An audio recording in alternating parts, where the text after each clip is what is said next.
ایدی سعید فیتر مبارکتان بینندگان عزیز و با تمنای آسایشتگی روزگاری هر یکی شما سرخط خبرها رو تقدیمتان میکنم. امروز 13 می است. نماینده کنسولگری سفارت توجیکستان در روسیه برای کمک چند از زنان مهاجر توجیک را که در تهیه حجت‌های مربوط به حضور قانونیشان در روسیه مشکلی داشتند برای خط گرفت. دیدار دیپلمات با گروهی از این زنان و آشنایی با شرایط زندگی آنها در خوابگاهشان در شهر مسکو انجام شد.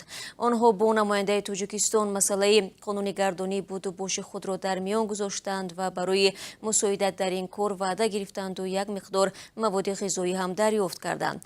تا 10 سال پیش معمولا از توجیکستان به کشورهای خارج به خصوص روسیه مردان مهاجرت می‌کردند. حالا بر اساس امور رسمی مهاجرت زنان نیز افزایش یافته است و تنها در روسیه شمار زنان مهاجر توجیک بیش از 100,000 گفته می‌شود.